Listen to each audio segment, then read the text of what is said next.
Perhatian. Konten ini mengandung konsep esensi ilahiyah yang membutuhkan aspek pemahaman mendalam, yang kemungkinan hanya dapat diakses dengan keterbukaan hati dan pikiran, untuk mencapai tingkat pencerahan dan kesadaran yang lebih tinggi. Assalamualaikum warahmatullahi ta'ala wabarakatuh. Salam sejahtera buat kita semua. Allahumma salli ala Sayyidina Muhammad wa ala ali Sayyidina wa maulana Muhammad. Yang saya hormati Pak Rektor Prof. Hussein dan beserta seluruh sivitas akademika, jajaran rektor, dekan dan seterusnya. Yang saya hormati Bang Akbar Faisal, guru saya santrinya beliau, dan adik-adikku sekalian semua yang ada dalam ruangan majelis ini. Saya sebenarnya bukan Gus, tapi saya sering dipanggil Gus karena saya lebih identik ke kalangan Nahdien. Karena kalau Gus itu berarti anaknya Kiai. Masalahnya yang Kiai bukan bapak saya tapi kakek saya. Jadi ada lompatan. Bapak saya itu orang biasa, orang melarat. Saya lahir di sebuah desa terpencil yang baru sampai saya pindah ke Jakarta. Ketika kuliah di UNAS itu belum ada listrik di Madura dan belum ada air kemasan. Jadi saya waktu kecil itu memang belum kenal sepatu. Saya kenal sepatu itu SMP kelas 1, kenal celana panjang itu SMA kelas 1. Ketika saya nyantri, saya biasa sarungan. Setiap hari biasa sarungan. Tapi alhamdulillah kemudian banyak hal yang menuntun saya untuk pergi ke berbagai seluruh penjuru dunia, termasuk juga saya tinggal di Amerika selama 4,5 tahun. Saya pernah jadi gelandangan di New York. Mungkin saya sudah ceritakan di podcastnya Bang Akbar. Saya juga pernah jadi gelandangan di New York gara-gara ternyata saya diberangkatkan oleh satu perusahaan ke Virginia, ke Fairfax, dan ternyata nama saya tidak ada di kampus itu. Sehingga saya akhirnya luntang-lantung dan saya jadi gelandangan di New York selama 7 bulan musim dingin, dan saya biasa makan makanan sisa di restoran di pintu belakang. Jadi apapun saya makan di situ, dan saya juga, ini mohon maaf mungkin agak sedikit risih tapi saya harus bercerita. Jadi karena saya itu mengharap sisa makanan dari restoran, yang saya makan itu termasuk baby pork rib. Demi hidup. Karena saya tidak punya saudara, tidak punya uang, tidak punya teman, tidak punya alat komunikasi ketika itu. Jadi apapun harus saya lakukan, dan saya hidup dari donasi gereja yang namanya St. Patrick di Manhattan. Itu setiap hari Minggu saya ngantri untuk roti dan uang $10 setiap minggu. Dan kemudian ketika saya terlunta-lunta, saya sempat ditolong oleh orang Indonesia. Kemudian saya pergi ke San Francisco, dan di San Francisco luntang-lantung lagi saya ditampung oleh YMCA, Young Movement Christian Association. Lagi-lagi lintas agama lagi, saya ditampung tidur di asrama Kristen. Dari situ kemudian saya belajar bahwa apa yang saya pelajari di Jakarta ketika saya terpapar tentang negara ini harus dikuasai supaya bisa diislamkan semua satu negara ini, menjadi luntur di situ. Saya terpapar oleh Ma'alim fil Thoriq, bukunya Said Qutb ketika saya kuliah, yang mengharuskan saya menjadi toli'ah, kesatuan elit kecil, supaya bisa memantik revolusi dan menguasai negara ini, lalu bisa kemudian mengislamkan seluruh orang Indonesia ini supaya Islamnya sama dengan saya. Itu keyakinan saya ketika saya terpapar Ma'alim fil Thoriq. Nah, di Amerika semua itu kemudian terbantahkan bahwa the world is not only mine. Jadi dunia ini sebenarnya punya siapa saja. Apapun agamanya, semua manusia diciptakan oleh Tuhan yang sama.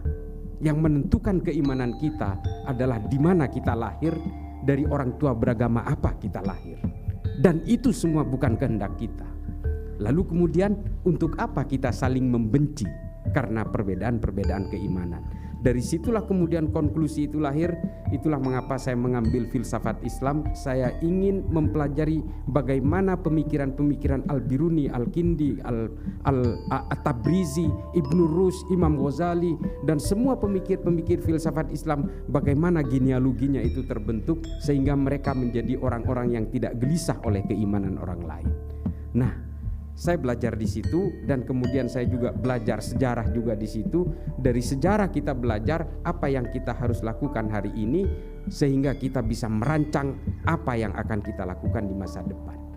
Nah, saya akan bercerita bagaimana dalam konteks Islam kita ini akan hidup hari ini, dan kita akan hidup di masa depan, dan bagaimana generasi mendatang untuk menyikapi itu, termasuk adik-adik sekalian yang mungkin 10-20 tahun ke depan kalian akan menjadi pemimpin dari kami-kami yang sudah reot ini nantinya. Kita semua memang akan mati, karena kita semua hari ini adalah menunda kematian saja. Tapi setidaknya secara pada tataran ukuran logika kalian itu akan lebih belakangan daripada saya. Nah, oleh karena itu saya akan bercerita terutama merujuk kepada podcast saya dengan Bang Akbar. Saya mengatakan Islam tidak pernah punya sejarah politik yang gemilang. Mengapa saya berani mengatakan ini dan saya berani diserang untuk ini? Karena memang yang memporak-porandakan dunia Islam itu adalah politik. Politiklah yang memporak-porandakan Islam. Dan karena politik dan kepentingan-kepentingan politik itulah umat Islam terlibat dalam pembunuhan sesama orang Islam dan terlibat perang dengan sesama orang Islam. Bahkan orang Islam demi politik bisa membunuh puluhan juta orang di mana-mana. Ini yang harus saya jabarkan. Oke, banyak orang yang berkata bahwa ada satu prestasi gemilang dalam Islam ketika Muhammad Al-Fatih menaklukkan Konstantinopel yang sebelumnya dikuasai oleh Kekaisaran Bizantium, notabene dalam hal ini orang-orang Romawi. Tapi apa yang tersisa setelah itu? Tidak ada. Apakah kekuasaan politik Islam di Eropa kemudian menyisakan orang-orang Islam dan kejayaan Islam hari ini di Eropa? Tidak juga. Apakah kekuasaan politik Islam yang menguasai mulai dari semenanjung Iberia sampai ke pinggiran Portugal, sampai ke Santorini di Yunani, sampai juga ke arah selatan ke pinggiran kota Toulouse di Prancis, itu juga merupakan prestasi Islam? Tidak. Kelompok-kelompok Bani Umayyah yang dipersekusi oleh Bani Hashim dari Arab, yang kemudian mengakar politiknya di Eropa, itu pada dasarnya adalah memperlebar kekuasaan dengan membunuh 20 juta lebih orang Eropa. Setelah berkuasa selama 600 tahun di Eropa, apa yang tersisa? Setelah politik Islam tumbang di Granada pada abad ke-14, apa yang terjadi? Tidak menyisakan satu pun keimanan di sana. Secara genetik, satu pun tidak ada. Yang disisakan adalah apa? Dendam-dendam dan brutalitas orang Kristen terhadap orang Islam yang mempersekusi sejadi-jadinya terhadap orang Islam hingga orang Islam terlempar ke Mediterania. Al-Quran 123.000 Al-Quran dibakar di Plaza de Granada. Orang Islam dibaptis paksa sambil memegang tasbih dan Al-Quran. Al-Qurannya dirampas, tasbihnya dirampas, lalu orangnya ditunjuk paksa untuk dibaptis menjadi Katolik pada saat itu juga. Sehingga hari ini tidak ada satu genetik pun yang disisakan oleh keimanan Islam di Eropa karena persoalan-persoalan politik.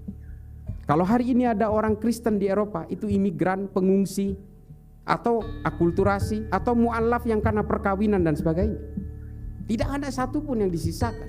Kalau kita lihat masjid-masjid di Eropa, terutama di daerah-daerah Spanyol hari ini, itu adalah bekas bangunan masjid yang kemudian hari ini dikonversi menjadi gereja. Menara-menara yang dulu tempat adzan sekarang dikasih lonceng dan sebagainya. Artinya apa di sini? Islam tidak pernah berjaya secara politik. Dan Islam tidak bisa dijayakan lewat jalur politik. Karena kalau lewat jalur politik, maka akhirnya Islam akan ditaklukkan oleh penakluk berikutnya. Demikian seterusnya. Karena dalam politik, persoalan-persoalan politik akhirnya akan runtuh oleh penaklukan-penaklukan. Demikian seterusnya. Betapa hebatnya Bani Abbasiyah yang berkuasa dengan Baitul Hikmah yang luar biasa, kemudian runtuh oleh penakluk dari Mongolia. Dan selesai semuanya. Lalu muncul kemudian pemikiran-pemikiran kebangkitan politik yang tidak sanggup untuk men-trigger kebangkitan politik itu lagi. Yang akhirnya sanggup untuk membangkitkan politik Islam itu akhirnya tetap satu faktor saja, ilmu pengetahuan. Dengan ilmu pengetahuan Islam menjadi jaya, dia tidak terlibat dalam sektor-sektor wilayah, batas-batas negara dan sebagainya. Dia betul-betul no boundaries, borderless. Dan kemudian ilmu pengetahuan dalam Islam ini mengilhami ilmu pengetahuan dari seluruh dunia, dan kemudian Islam menjadi kontributor utama dalam peradaban manusia. Ini mungkin kita tidak pernah tahu karena kita tidak pernah baca sejarah. Bagaimana tulisannya Ibnu Khaldun dalam Al-Muqaddimah mengilhami John Locke, John Maynard, Adam Smith untuk merumuskan teori-teori ekonomi dan demokrasi modern hari ini. Tulisan-tulisan Abu Bakar Ahmad Ad-Dinawari dalam Al-Mujalasa wa Jahirul Ilmi mengilhami Jürgen Habermas untuk merumuskan teori Verfassungspatriotismus. Indah sekali.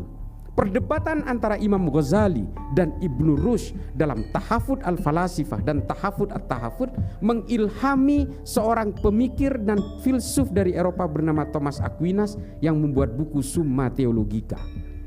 Buku Summa Theologicanya Thomas Aquinas isinya adalah intipati dari dua buku utama dalam filsafat Islam, Tahafud Al-Falasifah dan Tahafud At-Tahafud. Lalu kemudian pemikir-pemikir Islam ini berdiaspora dan diadaptasi, dan kemudian semua menjadi luntur, turun dan runtuh keilmuan Islam ini setelah Islam kembali berkenalan dengan berbagai tujuan-tujuan politik baru. Ini yang kemudian menjadi masalah. Setiap umat Islam ini bersentuhan dengan tujuan-tujuan politik, impian-impian politik. Pada akhirnya umat Islam berhadapan dengan apa yang kita sebut sebagai the dream of building the castle in the sky. Hanya bermimpi untuk membangun istana di atas awan-awan. Dan ini tidak pernah terwujud. Dan bagaimana kemudian umat Islam semakin diporak-porandakan oleh berbagai kepentingan politik di Arab Saudi untuk kepentingan salah satu keluarga Ibnu Saud untuk melepaskan diri dari cengkeraman Kekaisaran Ottoman di bawah seorang ulama yang kemudian membuat fikih-fikih baru yang bernama Muhammad bin Abdul Wahab. Bagaimana pemikiran Ibnu Taimiyah pada abad pertengahan lewat Majmu' al-Fatawa al-Wala wal-Bara yang dibuat untuk kebangkitan politik Islam pada masanya dimodifikasi oleh seorang ulama Saudi bernama Muhammad Said al-Qahtani. Namanya Al-Wala wal-Bara fil Islam. Ini yang kemudian membuat porak-poranda impian-impian politik umat Islam di seluruh dunia hingga hari ini. Kemudian ditambah parah oleh pemikiran-pemikiran Hasan al-Banna, Said Qutb fi Dhilalil Quran, Ma'alim fil Tariq, Muhammad Qutb, Jahiliyatul Qarnin Isrin, Abu Bakar Naji, Idarat at-Tawahhus. Kemudian semuanya menjadi luluh lantak dan hanya melahirkan berbagai firqah-firqah yang berbasis kekerasan, ekstrim, teror, intoleran dan sebagainya. Ini gara-gara semuanya adalah ketika Islam diseret paksa ke dalam kepentingan-kepentingan politik. Padahal secara historik yang pernah menjayakan Islam itu adalah ilmu pengetahuan. Ketika Islam bersentuhan dan betul-betul fokus dalam ilmu pengetahuan, Islam betul-betul berkontribusi terhadap peradaban manusia.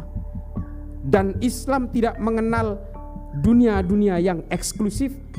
Islam hanya mengenal berbagai kepentingan terhadap al-insaniyah qablat tadayyun, kepentingan kemanusiaan daripada persoalan-persoalan eksklusif dalam keimanan.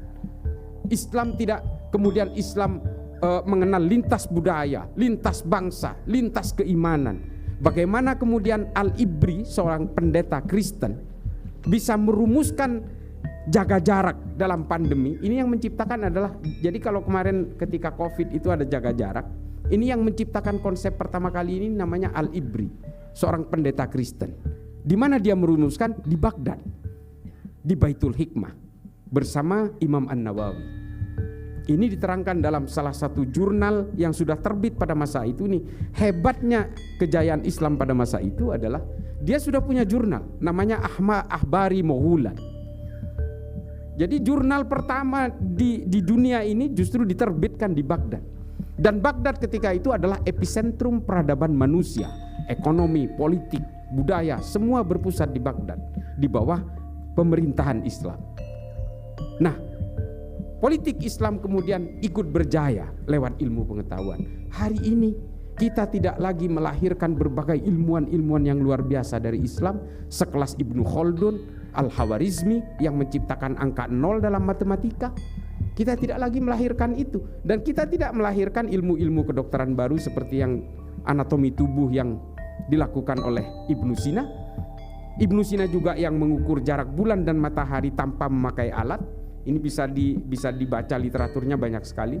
Dan bahkan umat Islam juga menciptakan prototipe embrio pertama untuk penciptaan lensa yang kemudian dikembangkan oleh masyarakat di Jerman.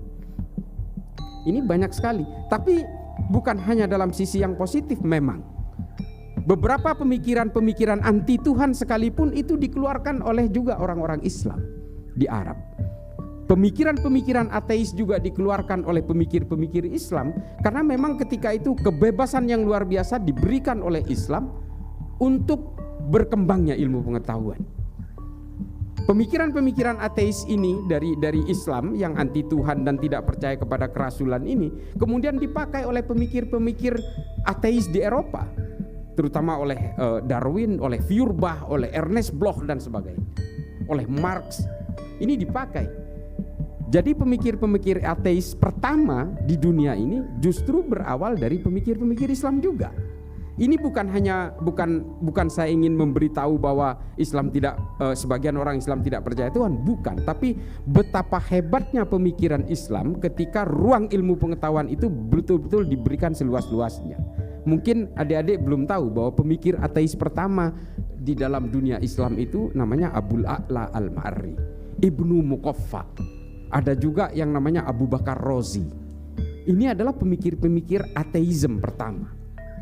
Jadi kalau kita baca tulisan-tulisan dari seperti Nietzsche misalnya, Zarathustra misalnya, itu sama persis dengan tulisan-tulisan Abu A'la Al-Ma'arri dalam Ad-Dhulumiyah namanya. Sama persis. Jadi bahkan yang tidak percaya Tuhan pun akhirnya juga terilhami. Meskipun dua orang pemikir ini akhirnya dipenggal. Dan yang satu meninggal karena sakit, Abu A'la Al-Ma'arri karena buta, jadi mungkin eksekutornya tidak tega. Tapi Ibnu Muqaffa dan juga Abu Bakar Razi akhirnya dipenggal karena dianggap murtad. Yang ingin saya ceritakan di sini adalah bagaimana kemudian berbeloknya orientasi dan trajektori perjuangan kejayaan Islam ini kemudian berubah hingga hari ini. Berbagai hukum-hukum fikih yang sifatnya mutaghayyirat, yang tidak statis, yang tidak bisa diganggu gugat lagi, ini kemudian menjadi rawan sebagai alat pemecah belah dari keumatan kita, uhuah kita. Pemikiran-pemikiran Wahabisme misalnya, yang dulu dirumuskan oleh ulama-ulama Wahabi di Arab Saudi untuk kepentingan politik Arab Saudi dan untuk mengglorifikasi kekuatan-kekuatan Ibnu Saud di Arab Saudi, kemudian dibawa hari ini ke seluruh penjuru dunia dan mengilhami berbagai resistensi dan perjuangan orang untuk memantik revolusi di berbagai negara. Adik-adik sekalian, saya sudah pernah ke Afrika 3 kali. Saya sudah ke berbagai negara konflik, di Somalia, di Mozambik sampai ke Sudan. Saya sudah ke Republik Afrika Tengah, ke Bangui. Saya sudah ke Nigeria. Saya sudah ke Liberia, ke Monrovia. Saya sampai ke daerah sana. Dan semua sama persoalannya, yaitu persoalan-persoalan hakimiyah dan takfiriyah. Penghakiman terhadap orang lain yang berbeda, yang kemudian mengkafirkan orang yang berbeda itu. Semua berawal dari konsep ini. Konsep ini kemudian tergulirkan secara deras dengan menggunakan konsep al-wala wal bara dari Muhammad Said Al-Qahtani yang saya ceritakan tadi. Membangun monoloyalitas kepada orang yang dianggap sama dan membangun permusuhan kepada orang yang dianggap berbeda dalam hal apapun. Di Indonesia hari ini sudah terasa, karena persoalan-persoalan politik orang saling mengkafirkan satu sama lain. Kalau tidak memilih pilihan saya, kalian termasuk orang yang tidak memperjuangkan agama saya. Nah, ini ketika agama sudah diseret paksa ke jalur politik, ini bisa memantik permusuhan, perpecahan hingga jalur-jalur kekerasan. ISIS, Al-Qaeda, Boko Haram, Al-Shabaab, Hasan Turabi, Jabhatun Nusra, Liwa'ut Tauhid, Laskar At-Taibah, Jamaah Islamiyah, Jamaah Ansarud Daulah, Jamaah Ansarud Syariah, JAK, JAT, JAS, MIT, MIB, NII, Khilafatul Muslimin. Ini semua adalah betul-betul harokah-harokah yang punya impian-impian politik yang pada akhirnya mengkafirkan kita semua, karena kita semua ini adalah berkhidmat kepada undang-undang buatan manusia dalam kacamata mereka. Karena politik, umat Islam bisa mengkafirkan sesama umat Islam, sesuatu hal yang tidak pernah dilakukan Nabi sedikit pun. Nabi tidak pernah mengkafirkan sesama muslim, tidak pernah. Tapi kita hari ini sudah biasa. Karena saya mengharamkan ziarah kubur misalnya, lalu saya mengkafirkan orang yang ziarah kubur. Ini biasa.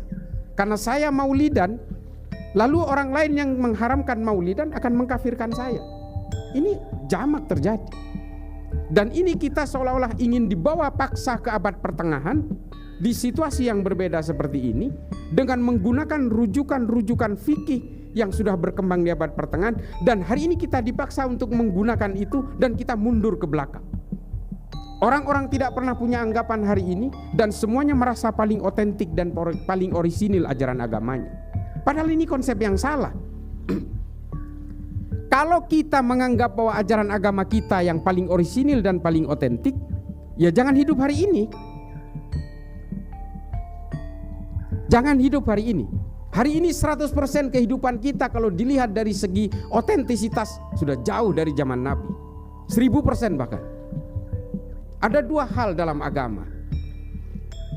Ada thawabit, ada mutaghayyirat. Yang mutaghayyirat ini tidak baku, bisa dirubah. Tafsirnya bisa dirubah. Saya sudah mengatakan di podcastnya Bang Akbar Faisal. Riba positif haram. Al-Quran ini. Allahu ahallal bai'a wa harramar riba. Jelas. Jelas. Tapi apakah bank itu masuk riba? Ini kan tafsir mutaghayyirat. Bisa diperdebatkan. Pertanyaannya, kalau kita ngotot mengharamkan bank konvensional, kita semua hari ini menjadi orang munafik. Gedung ini tidak mungkin tidak melibatkan bank konvensional. Naik pesawat tidak mungkin. Naik haji tidak mungkin nggak naik pesawat. Dan pesawat itu semua menggunakan uang berbunga dicicilnya. Nyewa pun pakai uang berbunga, pakai bank. Makanya saya heran kadang-kadang ada satu ajaran yang mengharamkan orang kerja di bank, dia memilih berhenti, tapi kemudian jadi supir Grab. Ada Oppo, oke, berbunga. Akhirnya dia jualan habatus sauda. Dia pikir impor ekspornya habatus sauda dari Yaman itu tidak menggunakan bank. Ini anomali peradaban manusia yang kemudian menjebak kita karena kita betul-betul terhantui oleh otentisitas. Jangan salah, ada mutaghayyirat yang bisa dirubah. Dan Islam ini berkembang karena Islam ini dirancang untuk menjadi agama yang bisa merahmati seluruh alam semesta sampai hari kiamat. Kalau kita stagnan di abad pertengahan, sampai nggak kita ke hari kiamat menjadi rahmat? Nggak bisa. Apalagi Islam diglorifikasi sebagai bejana untuk kebencian, caci maki, kekerasan. Nggak sampai hari kiamat kita sudah tidak menjadi rahmat. Dan tidak akan laku. Islam tidak mempunyai daya tariknya. Orang masuk Islam karena ingin menikahi perempuan Islam yang cantik, bukan karena ketertarikan spiritual. Nah, adik-adikku sekalian, apa yang saya sampaikan ini adalah bahwa marilah jayakan agama kita ini lewat ilmu pengetahuan. Kalau lewat jalur politik, apalagi dengan mimpi-mimpi khilafah yang didengung-dengungkan oleh Hizbut Tahrir, oleh Ikhwanul Muslimin dan sebagainya, ini pada akhirnya akan membawa dekadensi terhadap dunia Islam sendiri. Karena impian-impian daulah khilafah Islamiyah inilah kemudian yang menciptakan firqah-firqah berbasis kekerasan, karena mereka ingin mewujudkan satu gerakan revolusi seperti yang ditulis oleh Said Qutb dalam Ma'lim fil Thariq. Perlu saya kasih gambarannya kalau ada yang belum tahu tentang Ma'lim fil Thariq. Kenapa saya kemudian sadar bahwa saya ini betul-betul dibohongi oleh Ma'lim fil Thariqnya Said Qutb. Setelah saya baca bukunya Lenin, namanya L'état et la Révolution, State of Revolution. Ternyata Said Qutb membuat Ma'lim fil Thariq itu sama persis dengan State of Revolutionnya Lenin.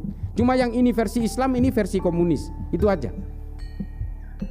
Kalau di dalam Lenin itu istilahnya revolusi, kalau Said Qutb mengistilahkan dengan jihad. Kalau Lenin mengistilahkan sebagai vanguardism, avant-garde, kesatuan kecil sebagai motor pemantik revolusi, kalau di dalam Ma'lim fil Thariq disebut dengan toli'ah. Protokol-protokolnya sama, tahapan-tahapan marhalahnya sama. Semuanya sama, revolusi mental dan revolusi akhlak sama. Dan penguasaan-penguasaan negara sama, tekniknya sama. Lalu saya kemudian berpikir, Said Qutb ini adalah politisi. bukan seorang ahli agama. Lalu saya pelajari juga fi dhilalil Quran, bagaimana dia melencengkan terjemahan Al-Quran tentang Al-Maidah ayat 44, Al-Baqarah 29, Al-Baqarah 341 dan sebagainya. Saya kemudian berpikir, ini politisi ternyata. Dari situlah kemudian trajektori Islam berubah arah, dan hari ini kita betul-betul menjadi pion-pion mainan-mainan politik global. Operasi intelijen semua terjun ke Indonesia. Setelah mereka melewati Timur Tengah, Asia Selatan dan sebagainya, mereka memantik Abu Sayyaf, gerakan Thailand Selatan. Bagaimana konflik Tamil dan Sinhala dibuat oleh intelijen Barat. Ini saya tidak tabu untuk mengatakan ini. Karena Indonesia ini menjadi melting pot dari berbagai operasi intelijen dari seluruh dunia. Karena mereka tahu bahwa Indonesia ini punya natural resource yang luar biasa, sehingga Indonesia ini akan menjadi pertarungan berbagai proksi kepentingan global untuk di masa depan. Nah, adik-adik sekalian, kalian ini tidak gampang menjadi generasi muda. Karena bagi kelompok-kelompok pengusung ideologi transnasional ini, kalian adalah investasi masa depan. Semua ideologi ingin menjaga supaya ideologinya tetap hidup. Dan tumpuannya ada di kalian. Kalian adalah targetnya, kalian adalah sasarannya. Dan kalian kampus-kampus seperti UNM, naudzubillah min dzalik, ini adalah jadi target-target sasaran mereka. Kalau di kampus-kampus hari ini banyak sekali gema pembebasan dan sebagainya, yang menyuarakan bahwa solusi dari semua persoalan politik, ekonomi dan sebagainya, budaya adalah khilafah. Kalau soal khilafah nggak usah kita bahas. Adik-adik tinggal baca aja cuitan saya di Twitter. Islah_Bahrawi. Di Instagram juga Islah_Bahrawi. Baca aja soal khilafah. Debatnya 6 hari 6 malam saya jabanin. Saya ingin membuktikan bahwa khilafah itu bukan buatan Tuhan. Itu buatan bangsa Romawi. Namanya Respublika Romana, yang kemudian di Islam dikenal dengan sistem syuro. Sistem Al-Mamlakah itu buatan bangsa Romawi juga, yang sudah dikenal sebelumnya dengan nama monarki absolutu. Dan kemudian Ahlul Halli wal Aqdi yang dipakai oleh Bani Abbasiyah itu sudah dibuat oleh bangsa Romawi juga, namanya Concilium Plebis. Lalu kemudian oleh Hizbut Tahrir hari ini dikatakan ini buatan Tuhan, ini wajib. Persoalan yang paling mendasar yang dilakukan Hizbut Tahrir adalah ruang-ruang politik dianggap sebagai akidah, padahal ini fikih. Dan yang menganggap politik itu adalah akidah hanya kelompok Khawarij. Itulah mengapa mereka berani mengkafirkan Sayyidina Utsman dan kemudian dibunuh, berani mengkafirkan Sayyidina Ali kemudian dibunuh, berani mengkafirkan Sayyidina Hasan, Sayyidina Husain, dan berbagai perang yang diciptakan oleh mereka. Ketika politik dianggap sebagai akidah, maka yang terjadi adalah kekerasan, peperangan, saling membunuh satu sama lain tanpa peduli batas-batas keimanan sekalipun. Kelompok-kelompok teror yang ada di dunia hari ini, termasuk kelompok-kelompok teror yang ada di Indonesia hari ini, tahu mereka, kita ini Islam semua, tapi kan Islam kita berbeda dengan mereka. Inilah kemudian yang menjadi perhatian dari kita, bahwa ketika kita sudah diracuni oleh mimpi-mimpi politik, kita sudah diracuni oleh politisasi agama, yang terjadi apa? Kita saling mengkafirkan dan bermusuhan satu sama lain, meskipun keimanan dan agamanya sama, tafsirnya sama. Yang paling terakhir akan saya contohkan mengapa saya lebih ngotot untuk memajukan Islam lewat ilmu pengetahuan. Hari ini kita tidak lagi melahirkan Ibnu Sina, kita tidak lagi melahirkan berbagai pemikir-pemikir yang brilian, polimath di dalam Islam. Tabrizi tidak kita lahirkan, Imam Ghazali tidak kita lahirkan, Ihya Ulumuddin kita tidak lahirkan lagi, Al-Mustadrak ala Sahihain tidak kita lahirkan lagi, Al-Mujalasah wa Jahirul Ilmi, Al-Muqaddimah, Al-Ibar tidak kita lahirkan lagi. Yang kita lahirkan hari ini adalah Abu Bakar Ba'asyir, Osamah bin Laden, Aiman Al-Zawahiri, Abu Bakar Al-Baghdadi, Oman Abdurrahman, Fauzan Al-Ansori. Itu yang kita lahirkan hari ini, yang hanya sanggup menjadi ideolog kekerasan, hakimiyah dan takfir kepada orang lain. Kita tidak lagi melahirkan berbagai pemikir-pemikir yang lebih memikirkan tentang bagaimana peradaban manusia tidak keluar dari maqasidus syariah. Tidak lagi. Yang kita pikirkan hari ini adalah bagaimana cara menguasai Indonesia, lalu seluruh orang Indonesia bisa kita kendalikan menjadi homogen semua. Ini adalah efek dari politisasi agama. Kita lalai dengan ilmu pengetahuan sehingga apa? Kita masih sibuk dengan debat-debat soal fikih recehan. Elon Musk sudah mikirin soal Mars. Saya kemarin sempat bercanda ke Gus Yahya ketika acara 1 abad NU. Gus, ini kalau macet seperti ini kayaknya 1 abad berikutnya ulang tahun NU itu bukan di Sidoarjo tapi di Mars, supaya nggak macet. Dan Yelal Waton itu ganti aja dengan Yelal Mars. Jadi hari ini kita betul-betul sudah terframing ke arah impian-impian politik karena kita betul-betul menjadi mainan-mainan dari political toys, gerakan-gerakan the shifting of power global game. Kita betul-betul jadi mainan. Kalau kita perhatikan bagaimana Al-Qaeda lahir, bagaimana ISIS lahir, bagaimana gerakan-gerakan Commonwealth di berbagai negara di dunia, bagaimana kemudian KKB bisa mendapatkan tempat diakomodasi, Beni Wenda ada di Inggris, bagaimana kemudian Hizbut Tahrir ada di London, markas besarnya, Ahmadiyah ada di London. Ini kan seharusnya menjadi pertanyaan bagi kita, siapa yang bermain di belakang ini? Tapi kita tidak pernah sadar. Dan mengapa kita mudah sekali dibuat mainan oleh berbagai kepentingan global? Karena kita terlalu bodoh. Karena kita masih bisa dibuai dan bisa dihipnotis dengan mimpi-mimpi politik tadi. Andai kita bertumpu kepada ilmu pengetahuan seperti pada zaman abad pertengahan awal dulu, lain ceritanya. Kita justru bisa menjadi trajektori dunia. Dan kemudian Islam kembali kepada daya tariknya. Karena dengan ilmu pengetahuan, Islam kemudian betul-betul bertumpu kepada kemanusiaan dan kedamaian sesuai dengan fitrah lahirnya. Tidak mungkin agama ini diciptakan oleh Allah untuk supaya kita saling membenci satu sama lain. Sangat tidak mungkin. Setiap agama diturunkan Tuhan pasti supaya menertibkan manusia dan supaya manusia bisa menjunjung tinggi kedamaian. Betapa pedulinya Allah terhadap kedamaian di antara semua manusia sehingga diturunkan nabi baru, agama baru, kitab suci baru. Demikian genealoginya secara terus-menerus ketika manusia lalai dalam kemanusiaan dan kedamaian, lalu kemudian Tuhan menurunkan agama baru, nabi baru dan kitab suci baru. Demikian seterusnya hingga ke Nabi Muhammad dengan Al-Qur'an. Kalau kemudian kita merasa berislam hari ini, tapi kemudian kita masih gelisah oleh keimanan orang lain, kita masih membenci orang lain karena berbeda, berarti kita sudah melenceng dari fitrah kelahiran agama itu sendiri. Dan inilah tafsir yang menyimpang itu. Islamnya benar, sudah benar sesuai fitrah lahirnya. Tafsirnya yang dibuat menyimpang dan menipu kita semua hari ini. Saya kira begitu. Mudah-mudahan kita bisa lanjut ke dalam diskusi nantinya.